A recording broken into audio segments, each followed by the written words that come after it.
एक पंडित जी थे, वो नहाने गए सवेरे सवेरे। पहले तालाबों में नहाते थे लोग, उनके यहाँ तालाब था। तभी वहीं पर तालाब में एक धोबी था, कपड़े धुल रहा था। राजा का धोबी है, तो राजा का धोबी तो थोड़ा रहेगा ना घमंड। भाई मैं राजा का, प्रधानमंत्री का ड्राइवर प्रधानमंत्री से ज्यादा घमंड में रहता है। मैं प्रधानमंत्री का ड्राइवर हूं भाई। गुरु तो गुड़, चेला शक्कर हो गया। हाँ, गुरु तो गुड़ रहा, चेला शक्कर हो गया। ऐसा ही है। धोबी भाई साहब धुल रहे थे कपड़ा, पंडित जी आए। पंडित जी बड़े भक्त थे, भगवान के उपासक थे। आए, रोज नहाने आते थे, आज भी नहाने आए। अच्छा, उनका नियम था नहाने के बाद सूर्य भगवान को, पहले के लोग नदियों में जाए ना तो नदियों में ही जल चढ़ा देते थे, तालाब में जाए तो तालाब में ही सूर्य भगवान की तरफ मुंह करके सूर्याय नमः आदित्याय नमः भगवान। जब पंडित जी जल चढ़ाने लगे तो धोबी ने कपड़ों को जोर जोर से पीटना स्टार्ट किया। तो जो कपड़ों का गंदा छीटा जल था, छीट नहीं पड़ते कपड़ों का निकलता है, वो गंदा पानी पंडित जी की अंजलि में जाके गिरा, हाथ में, और उसी से वो सूर्य भगवान को अर्घ दे रहे हैं। तो सूर्य अर्घ में उस जल में वो कपड़ों का धौमन गिर रहा था, गंदा पानी। जबकि धोबी को चाहिए ये था कि जब कोई जल चढ़ा रहा है तो जरा 1 मिनट के लिए भैया रोक लो कि जल पूरा हो जाए। पंडित जी तो जल चढ़ाते रहे, पंडित जी भी ना रुके, वो अपना जल चढ़ाते रहे, सूर्याय नमः आदित्य, पानी गंदा पड़ता रहा। ये दृश्य भगवान ने देखा। भगवान नारायण लेटे लेटे देख रहे हैं, अरे बड़ा गलत कर रहा। सुदर्शन को आदेश दिया, सुदर्शन जाओ जाओ धोबी का सिर काट के लाओ। सुदर्शन चले धोबी का सिर काटने। जब तक सुदर्शन भगवान पहुंचे तब तक पंडित जी की पूजा हो गई पूरी। और जो पूजा पूरी हुई, पंडित जी ने बोला, क्यों रे नालायक, मैं पूजा कर रहा था, तुझे दिखाई नहीं पड़ रहा? 2 मिनट रुक नहीं सकता? गंदा पानी डाल रहा। अब पंडित जी जो लड़ाई शुरू की है। धोबी बोला, मैं कम हूं क्या, मैं क्यों काम रोकूं? तुम दूर नहीं जा सकते उस वाले घाट में, तुम्हें भी यहीं आना था। अब सुदर्शन भगवान को आदेश क्या मिला था? भगवान ने क्या बोला? सुदर्शन से जाओ धोबी का सिर काट के आओ। अब सुदर्शन जी आए तो वहां तो लड़ाई चल रही थी पंडित जी में और धोबी में। सुदर्शन घबराए कि भगवान ने कहा है कि धोबी का सिर काटना है, इन दोनों में धोबी कौन है ये कंफर्म नहीं हो रहा। सुदर्शन वापस चले गए। भगवान ने पूछा, हो गया सिर काटने का काम? अरे प्रभु ये तो बताओ कि उन दोनों में धोबी कौन है? धोबी तुम्हें नहीं पता? अरे बोले दोनों वो लड़ रहे थे। अब दोनों जब लड़ रहे, दोनों का स्वभाव एक सा है तो कैसे पहचाना जाए? आप भी तो धोबी की तरह हो गए। यदि धोबी गलत था तो पंडित जी आप भी तो उससे लड़के उसकी तरह हो गए। अब उसमें और आप में अंतर क्या रहा? तो सुदर्शन भगवान बोले, वहां तो 2 धोबी हैं, किसे काटना है बताओ? सुदर्शन भगवान से भगवान ने कहा, तुम वापस आप किसी को मत काटो। क्या मतलब हुआ इसका? क्या सीखा आपने इस कथा से? जब जवाब आप स्वयं देते हैं तो भगवान चुप हो जाते हैं कि जवाब तो आपने दे दिया। पंडित जी ने जवाब ना दिया होता उस धोबी को तो भगवान जवाब देते कि नहीं? इसलिए कोई आपको गाली दे, आपको अपमानित करे, आप तो सॉरी कान पकड़ लो, भैया आप सही हम गलत। आप जब आप जवाब नहीं देते तो ईश्वर जवाब देते हैं, और आप जवाब दे देते हैं तो भगवान ठंडे पड़ जाते, भैया तुम ही निपटो सुलझो, फिर हमें काहे, तुम कर लो।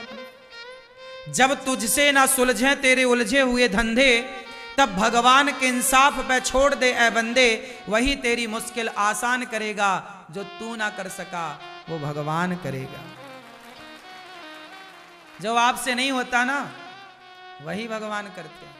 इसलिए जवाब मत दो। क्यों मेरी मां? जवाब ना देना चाहिए। मैं केवल सुना नहीं रहा हूं कथाएं, मैं इन सब पे अमल भी करता हूं, इसलिए तुरंत एक वीडियो बना के डाल देता हूं। सॉरी शक्तिमान, कोई भी बात हुई, हाँ, क्षमा बहुत बड़ा हथियार है ये क्षमा। जो तलवार नहीं काट सकती ना, वो क्षमा की तलवार काट देती है। क्यों जी, बात सही है। दुशासन ने द्रौपदी से क्षमा मांग ली होती, दुर्योधन ने द्रौपदी से क्षमा मांग ली होती कि मैंने तेरे कपड़े उतारे द्रौपदी, गलती हो गई, क्षमा। एक क्षमा मांग ली होती दुर्योधन ने, तो क्या महाभारत होता? बच जाते ना लाखों लोग कटने से। हाँ, ये जो क्षमा की तलवार है ना मेरी मां, ये लोहे की तलवार से ज्यादा शक्तिशाली है या नहीं? कितने लोग मानते हैं इस बात को कि ये सॉरी की तलवार, क्षमा की तलवार बहुत सारी तलवारों को उठने से रोक देती है? हाँ या ना? समझ लेना मेरी मां। इसलिए झगड़ा होगा ही नहीं यदि आप मेरी बात मानो तो। कोई झगड़ा नहीं, छुट्टी। तो पति को रोज एक सॉरी बोलो, पत्नी को रोज एक सॉरी बोलो, और सास को 2 बोल दिया करो, बड़ी है ना। पिताजी को 1 बोलो, ससुर को 1 बोलो, पति को 1 बोलो, पत्नी को 1, पर सास को, और सासू मैया आप भी बहू को 3 सॉरी बोला करो। एक इसलिए कि तेरे बाप ने तेरी जैसे पैदा कर दी, सॉरी। एक मेरे बेटे का मैंने तेरे से ब्याह कर दिया, सॉरी।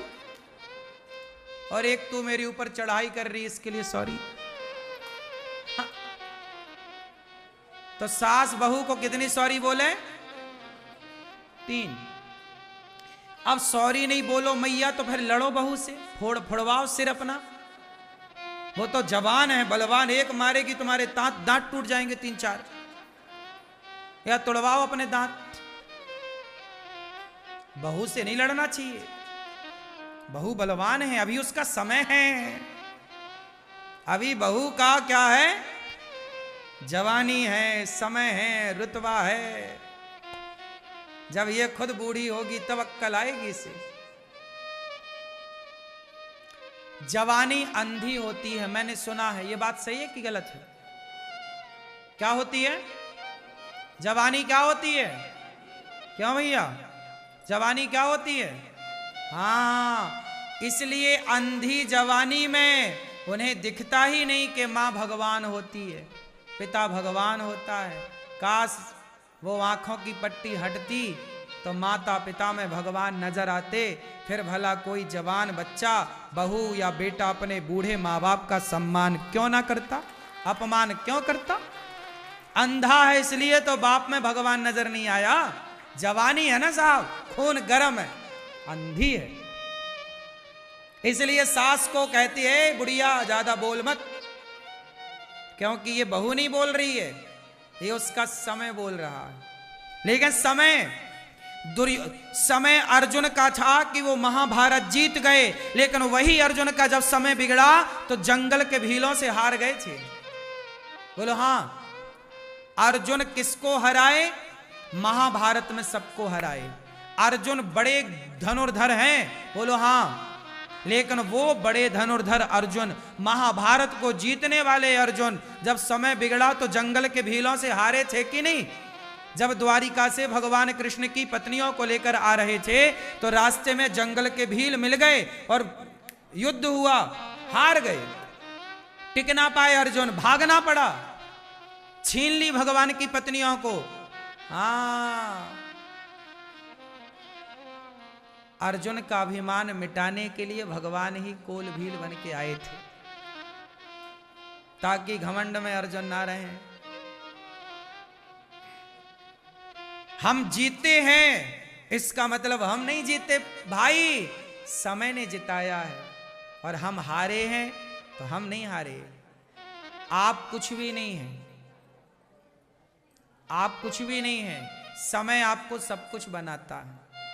समय अच्छा है तो लोग आपके पांव धोते हैं, पांव पे गिरते हैं, और समय बिगड़ जाए तो लोग लात मारते हैं। क्यों? आपका समय अच्छा है तो लोग आपकी तारीफ करते हैं। आप में कोई अवगुण है भी तो लोग उस अवगुण को नहीं देखते, क्योंकि आपका समय है। और जब समय बिगड़ता है तो लोग अच्छाई नहीं देखते, फिर केवल हाँ समय समय पर होता है, समय समय की बात। राम जन्म का दिन बड़ा, कृष्ण जन्म की रात। ये बहुओं का जो टाइम चल रहा है ना, सास पे अत्याचार कुछ बहुएं कर रही हैं, ये इनका टाइम चल रहा है। इसलिए सासू माँ रही मन चुप हो बैठिए, सासू माँ तुम चुपचाप बैठो, रही मन चुप हो बैठिए, देख दिनन के फेर। सब तो लिखा तुम्हारे ऋषि मुनियों ने। जब समय अनुकूल ना हो तो चुपचाप होके दुबक के बैठ जाओ।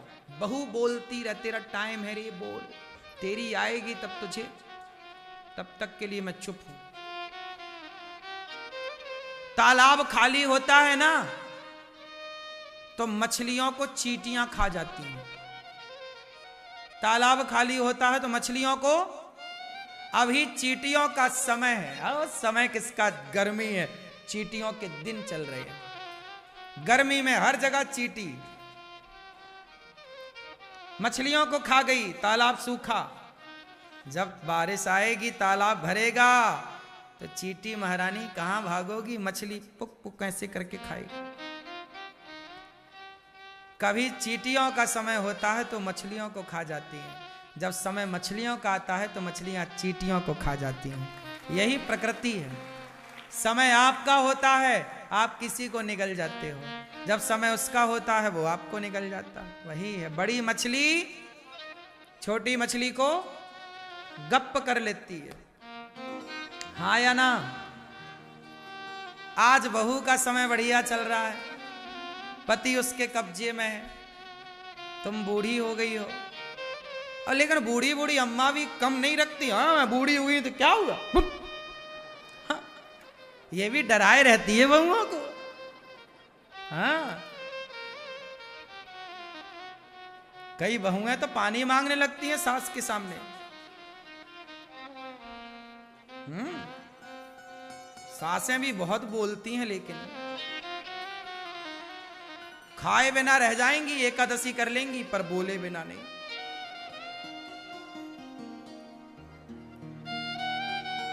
इसलिए मैं सारी समस्याओं का एक समाधान दे रहा हूं। सास बोलेगी कितने सॉरी, बोलो मैया, और बहू बोलेगी कितने सॉरी, 2। मैया बहू है कहां है,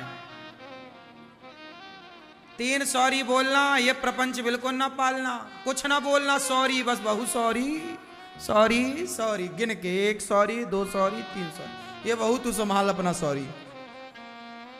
ये प्रपंच तुम यहीं बोल रही हो, बहू के सामने कितना बोलती होगी। चुप रहो बस, कुछ भी ना बोलो। कुछ भी ना बोलने के बड़े फायदे हैं।